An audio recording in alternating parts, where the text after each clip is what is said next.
paz do Senhor Jesus, meus amados irmãos. Aqui é a missionária Arlete para mais uma pré-aula da nossa Escola Bíblica Dominical Editora Betel, neste terceiro trimestre de 2019, quando estamos estudando o tema Lucas, uma exposição bíblica e cristocêntrica do Evangelho, da misericórdia e do amor de Deus pela humanidade, através da vida e obra de Jesus, o Filho do Homem. Hoje estaremos comentando a 11ª lição desta revista, que traz como título A Páscoa Desejada. Antes de iniciarmos o estudo de hoje, como de costume, vamos buscar a direção do Espírito Santo de Deus. Senhor, nosso Deus e nosso Pai, mais uma vez estamos aqui agradecendo, Senhor, pela oportunidade que temos de aprendermos a Tua Palavra. Nesse momento, nós te pedimos que Tu venhas nos direcionar, iluminar, Senhor, e dar-nos um perfeito entendimento do que Tu tens para nos dizer com esta lição. Abençoe a cada um dos irmãos e irmãs que estão nos ouvindo neste momento. Concede graça, concede paz. Entra com a Tua providência na área de sua vida que mais estiverem precisando. Nós te pedimos e te agradecemos, Pai, em nome de Jesus. Amém. Amados, é um privilégio muito grande estarmos aqui para mais esse estudo bíblico. Desde já agradecendo pela sua participação em nosso canal, pela contribuição que você tem nos dado com seus likes, os seus comentários e também a divulgação desses vídeos. Pedimos que, se você ainda não é inscrito, faça isso agora. Inscreva-se, deixe aqui o seu like, sinta-se à vontade para comentar sobre o assunto da lição estudada e também compartilhar o vídeo com outros irmãos.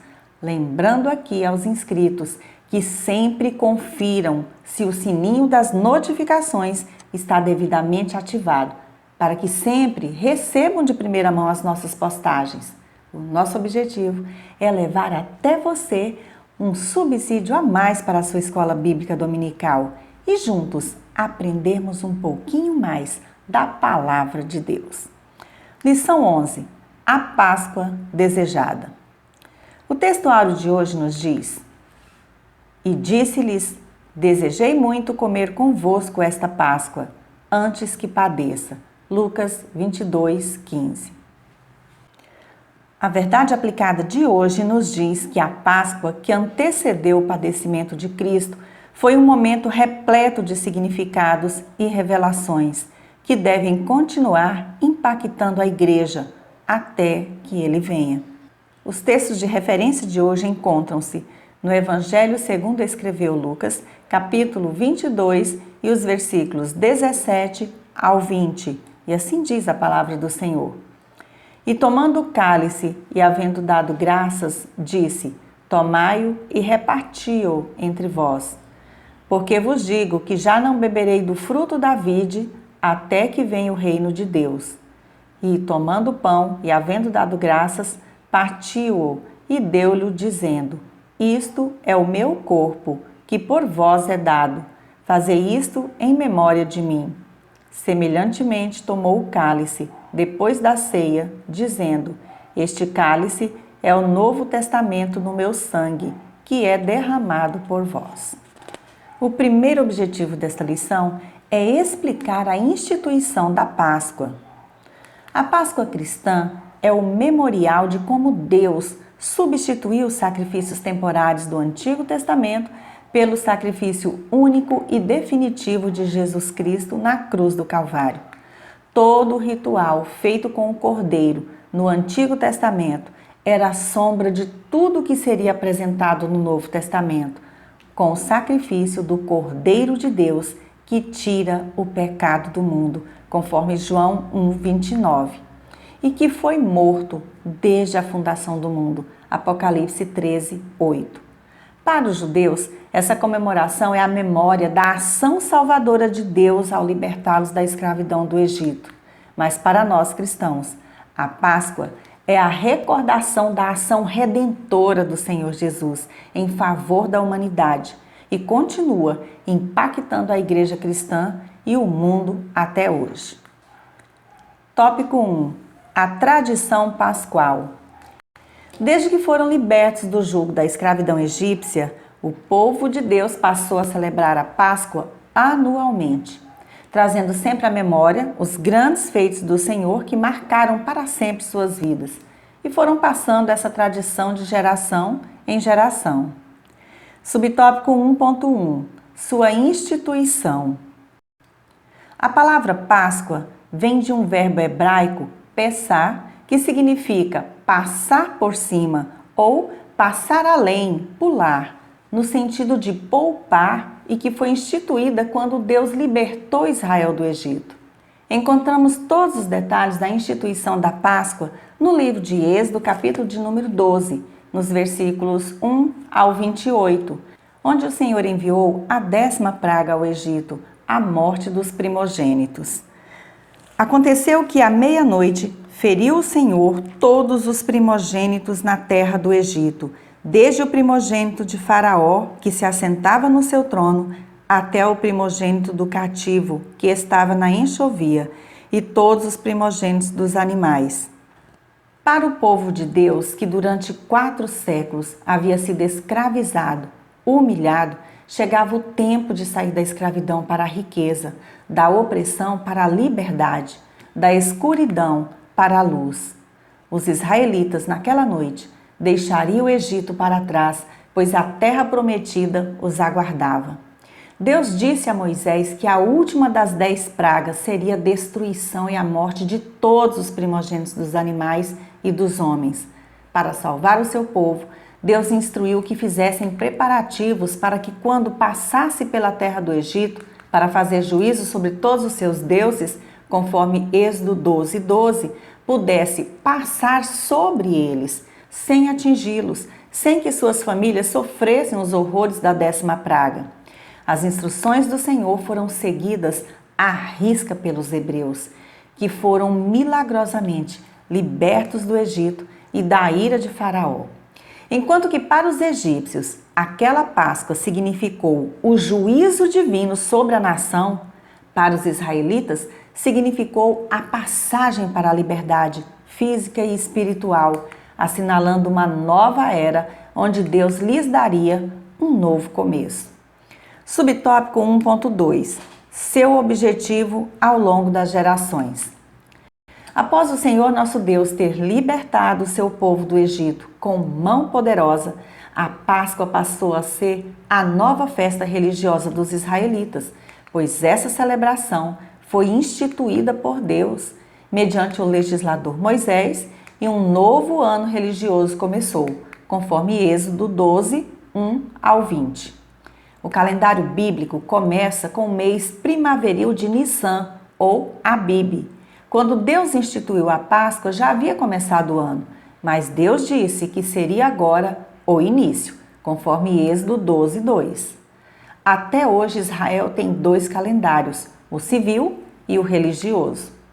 A Páscoa é uma festa instituída por Deus como um memorial, para que os filhos de Israel jamais se esqueçam de que foram escravos no Egito e que o próprio Deus os libertou com mão poderosa, trazendo juízo sobre os deuses do Egito e também sobre Faraó. Êxodo 12. Páscoa fala de memória, de identidade, para que jamais Israel se esqueça de quem foi, quem é e o que deve ser. Já a Páscoa cristã é um memorial de como Deus substituiu os sacrifícios temporários por um único e definitivo. O Cordeiro Pascal do Antigo Testamento era a sombra do apresentado no Novo, morto desde a fundação do mundo, conforme Apocalipse 13, 8. Para nós, os cristãos, é a recordação da ação redentora de Jesus em favor da humanidade.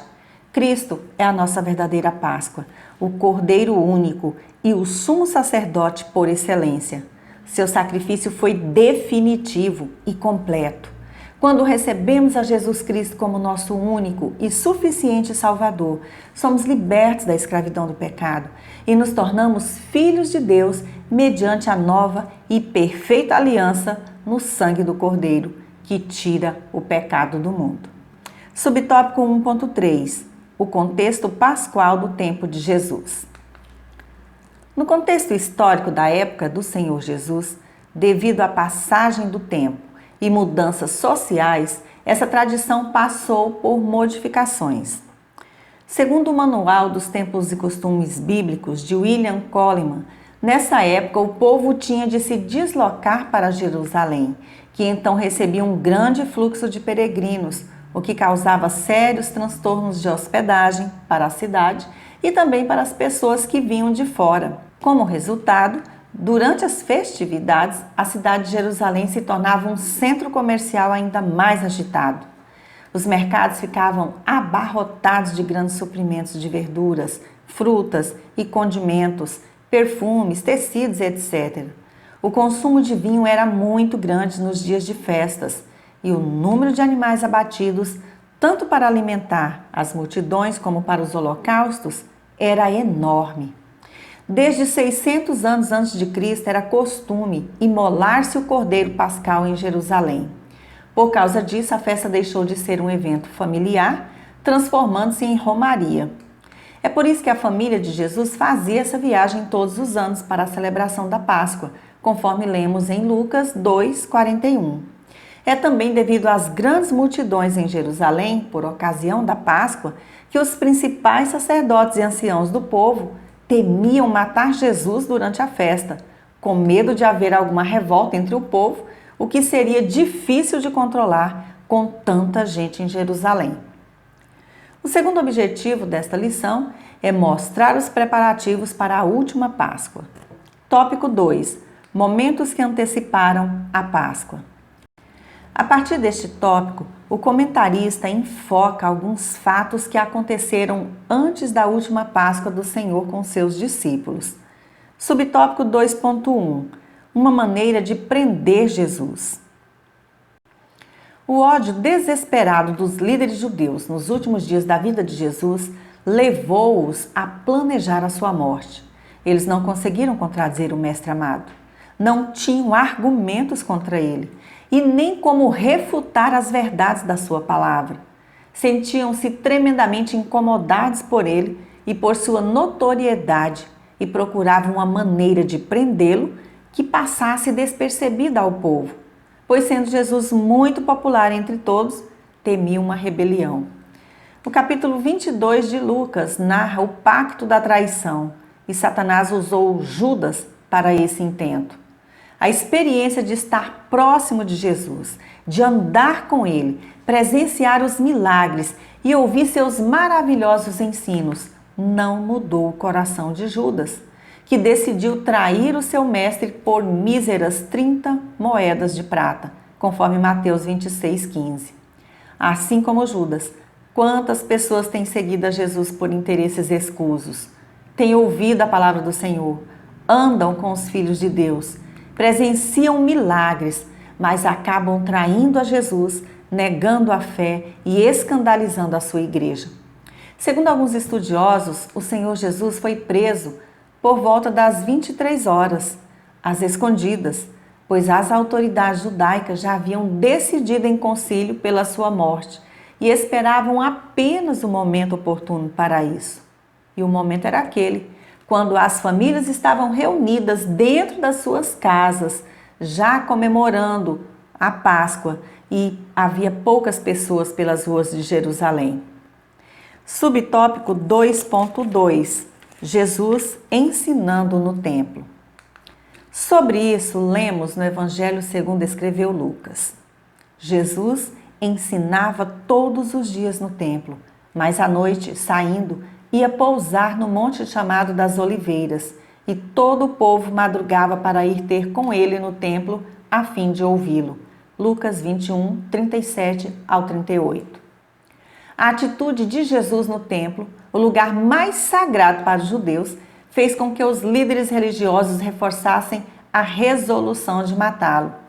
Para aqueles líderes, o Senhor Jesus não tinha autoridade para estar ali ministrando. No entanto, não achavam meio de o fazer, conforme Lucas 19:48. A liderança religiosa judaica estava incapacitada para fazer alguma coisa contra o Senhor Jesus, diante do interesse do povo em ouvi-lo e estar com ele. Por outro lado, o Senhor não perdia uma oportunidade de anunciar o reino de Deus, de ensinar e dar vida através da sua palavra. Ele fez questão de passar sua última semana na terra ensinando no templo, do alvorecer até o pôr do sol, incansavelmente. Enquanto o povo escutava atenciosamente suas palavras, os principais sacerdotes e os escribas procuravam meios para matá-lo. Isso nos faz pensar: que tipo de reações temos tido ao ouvir a palavra de Deus? Procuramos internizá-la e praticá-la? Ou somos como aqueles líderes judeus, tentando sufocar os mensageiros de Deus para que não preguem a verdadeira palavra do Senhor? Não devemos ser apenas ouvintes, mas praticantes dessa palavra. Tiago 1:22. Subtópico 2.3. Os preparativos para a Páscoa.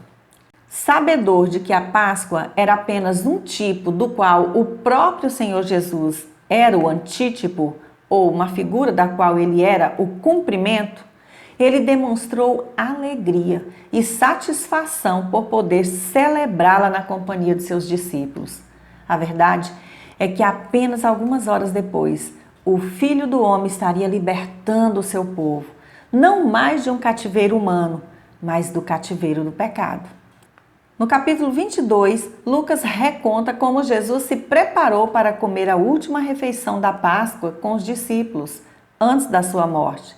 Segundo o comentário bíblico pentecostal Novo Testamento, Errington, segunda edição, Rio de Janeiro, CPAD 2004, a expressão "o dia da festa dos pães asmos", Lucas 22:7, se refere provavelmente ao dia antes da refeição, o 14º dia de Nissan, quando os judeus retiravam todo o fermento de suas casas em preparação à festa.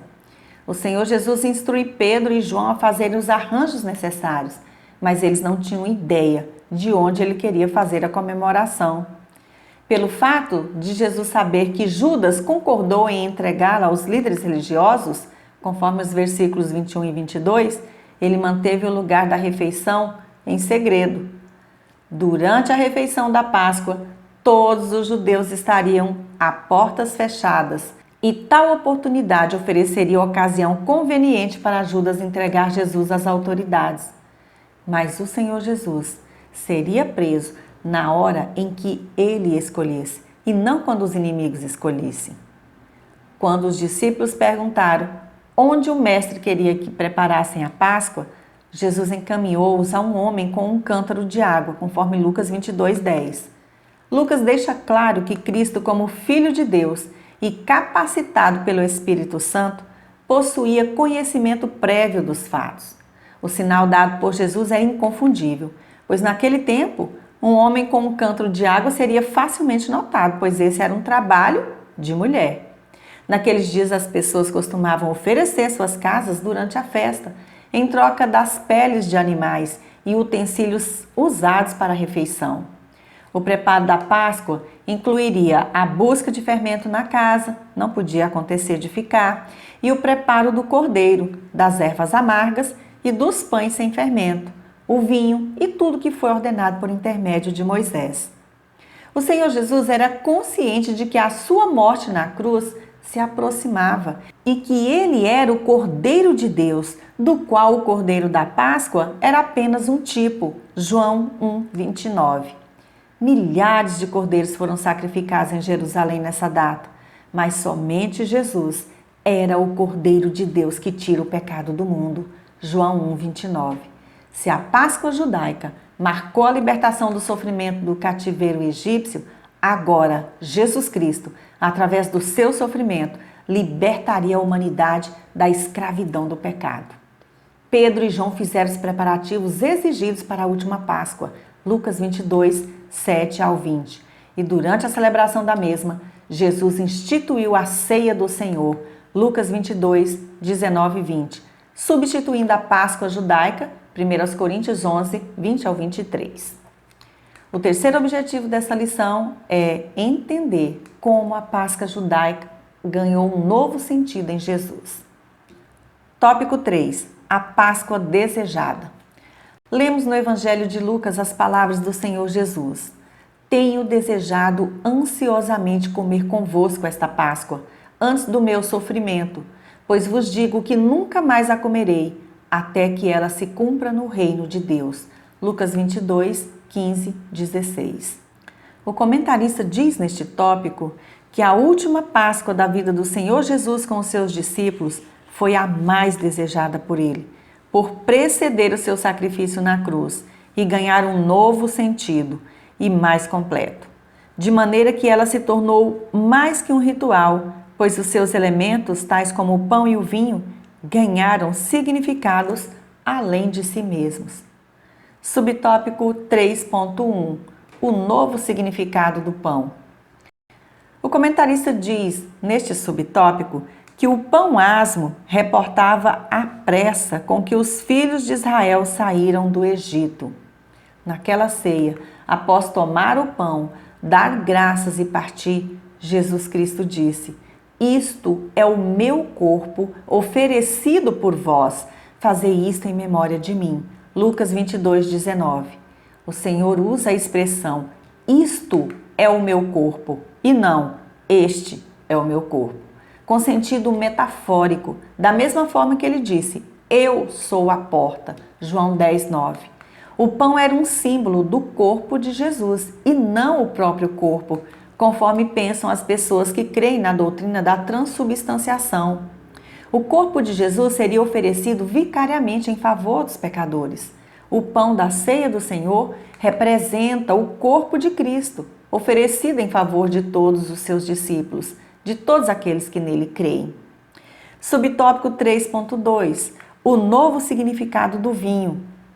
Está escrito, semelhantemente, depois de cear, tomou o cálice dizendo, este é o cálice da nova aliança no meu sangue, derramado em favor de vós. Lucas 22, 20. O sentido desse texto é que o vinho é um símbolo da nova aliança que foi selada com o sangue de Jesus, o Cordeiro de Deus. Deste modo, o sangue de Cristo, nossa Páscoa, nos redime, nos limpa, nos livra do pecado. 1 João 1, 7. Nos livra da ira vindoura. Romanos 5, 9. E nos dá vitória sobre o nosso inimigo. Apocalipse 12, 11. Celebramos, portanto, a Páscoa cristã, morte e ressurreição do Senhor Jesus Cristo, que foi sacrificado por nós. O vinho da ceia do Senhor ilustra a concessão da vida, um sacrifício de sangue que inaugura a nova aliança para aqueles que recebem a oferta de salvação de Jesus. Hebreus 8, 8 e 13, 9, 11 ao 28. Esta é a mais forte imagem substitutiva do Evangelho de Lucas. Jesus Cristo morreu na cruz em nosso lugar para expiar os nossos pecados. Atos 20, 28. Celebramos, portanto, a Páscoa cristã, morte e ressurreição do Senhor Jesus Cristo que foi sacrificado por nós. Subtópico 3.3 A honra e a responsabilidade de participar da ceia. Está escrito, por isso, aquele que comer o pão ou beber o cálice do Senhor indignamente será réu do corpo e do sangue do Senhor. Examine-se, pois, o homem a si mesmo, e assim coma do pão e beba do cálice. Pois quem come e bebe sem discernir o corpo, come e bebe juízo para si. Primeira carta aos Coríntios 11, 27 ao 29. A palavra indignamente se refere ao modo como uma pessoa participa da ceia do Senhor. Os coríntios estavam transformando a refeição em um momento para exagerarem na comida e se embriagarem, em vez de fazer daquela ocasião um tempo para refletirem na morte e ressurreição do Senhor Jesus Cristo. O pão apenas representava o corpo do Senhor, o vinho, o seu sangue. Todas as vezes que nos reunimos para celebrar a ceia, nós fazemos isto sempre em memória do Senhor, pois Ele mesmo disse, fazei isto em memória de mim. Assim como os israelitas precisaram crer em Moisés e permanecerem em suas casas, obedientes, protegidos pelo sangue do Cordeiro nos umbrais das portas para serem libertos do Egito, nós também precisamos crer em Jesus Cristo, o nosso Cordeiro Pascal, permanecer nele, protegidos pelo sangue que ele derramou por nós lá na cruz do Calvário, para então sermos libertos do pecado e ganharmos a salvação da nossa alma, a vida eterna. Não podemos esquecer que no Egito um cordeiro foi imolado para cada família, mas na cruz morreu o Filho de Deus pelo mundo inteiro. João 3,16. Para concluir, Cristo é a nossa Páscoa. 1 Coríntios 5,7. Assim, na nova aliança, a igreja tem o dever de celebrar a ceia do Senhor, que substituiu a Páscoa. 1 Coríntios 11,26. Até que Ele venha e nos conduza à participação nas bodas do Cordeiro. Que Deus, em Cristo Jesus, abençoe grandemente sua aula. Não se esqueça de visitar o blog revistaebd.com. Nele disponibilizamos subsídios em slides editáveis para cada uma dessas lições, vídeos com os 3 hinos da harpa cristã sugeridos pela revista semanalmente, e mais comentários. Visite também o nosso blog hinosdaharpa.org, ainda em construção. Ele tem o objetivo de disponibilizar todos os hinos da nossa harpa cristã com cifras, partituras e biografias dos seus autores. Agradeço pela sua companhia e se você gostou desta pré-aula, inscreva-se em nosso canal, comente, deixe aqui o seu like e contribua divulgando este trabalho, compartilhando o vídeo com outros irmãos. Fique na graça e na paz do nosso Senhor e Salvador Jesus Cristo e até a nossa próxima pré-aula, se Deus assim nos permitir.